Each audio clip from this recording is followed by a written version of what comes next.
आज का ब्लॉग उनके नाम जो हमारे देश के लिए शहीद हो चुके और अंग्रेज़ों का दांत खट्टे करवा चुके थे। हम आज पहुंच चुके थे चंद्रशेखर पार्क जो प्रयागराज में स्थित है। हम जाते समय 5 रुपये का टिकट कटता और हमने टिकट कटवाया और आगे की ओर बढ़ते रहे। हमारे 2 साथी भी साथ में थे और चंद्रशेखर पार्क पहुँचते ही हमारे सामने का नज़ारा बहुत ही बेहतर और बहुत ही भावनात्मक था।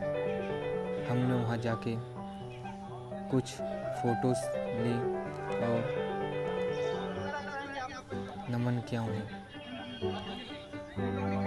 उनके बारे में तो किसी को बताने की ज़रूरत ही नहीं है। और उसके बाद हमने आगे की ओर प्रस्थान किया, क्योंकि जहाँ पे वो अंग्रेज़ों के दांत खट्टे कर रहे थे वहाँ का नज़ारा देखना चाहते थे हम लोग। इसीलिए अपनी अटल पथ पे अटल सूर्य की किरण ढल रही थी, उसी के अनुसार हम लोग भी आगे की ओर बढ़ते रहे।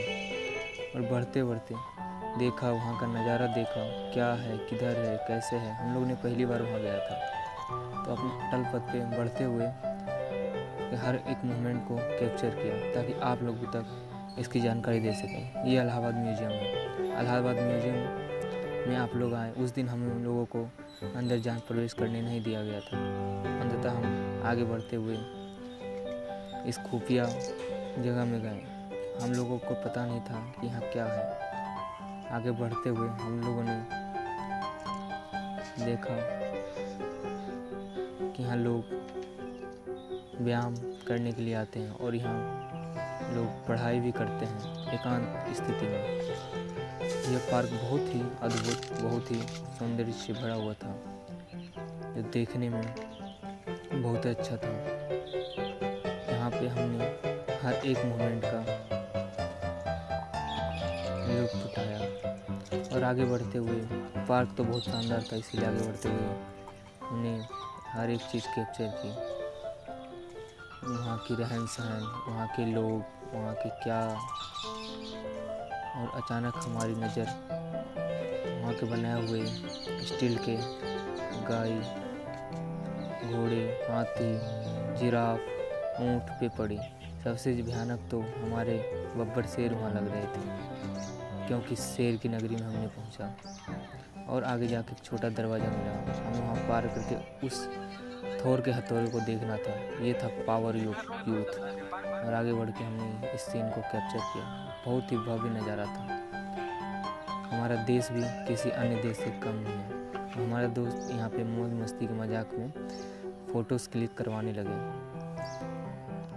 फ़ोटो लेने के बाद हमने मज़ा मस्ती में सोचा कि ये तो अंग्रेज़ों द्वारा बनाई गई तोप है जिससे हम लोग को डराया जाता था। इसीलिए मैं देखने चला गया कि कहीं इसमें फिर से हम लोग को डराने के लिए कुछ तो है नहीं। मेरा दोस्त और वहाँ पर बहुत सारे फैमिली लोग पार्टी कर रहे थे। और आगे बढ़ते हुए हमने देखा, वहाँ की वातावरण महसूस किया। वहाँ की दीवारों पे देखा तो चीख चीख की आवाज़ आ रही थी। आगे बढ़ता गया। आगे बढ़ते हुए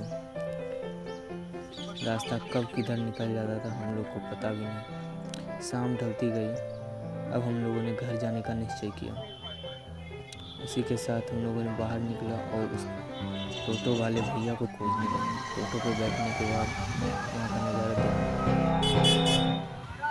आगे बढ़ते हुए हमारे मालवीय साहब हम लोगों के लिए प्रेरणादायक थे, जो वो रास्ते में दिखे। आगे बढ़ते हुए उनका फोटो। उसी पथ पे हम लोग चलते हुए जाके कटरा मार्केट पहुँचे। यह मार्केट हमारे प्रयागराज में है। उसके बाद हम लोगों ने आगे की ओर प्रस्थान किया, क्योंकि हमारे दोस्त को टाई लेना था। तो एक दुकान में गए। उस दुकान में जाने के बाद हमें टाई दिखा दिया गया जो बहुत महंगे रहे। फिर हमने आगे बढ़ा और अपने यूनिवर्सिटी की ओर प्रस्थान किया, जिधर से हमें घर जाना था। और आगे चलकर ये भव्य नज़ारा देखकर हम बहुत खुश हुए। उसके बाद हमने कुछ आगे की ओर चला। गेट हमारा सीनेट कैंपस जो आर्ट्स फैकल्टी है। उसके बाद उसी को देखते हुए हम लोगों ने निर्णय लिया कि अब बहुत शाम हो चुकी है, इसीलिए घर चला गया। Thank you for watching our first vlog. क्योंकि नवरात्र का पहला दिन था, इसीलिए हमने फर्स्ट व्लॉग बनाया।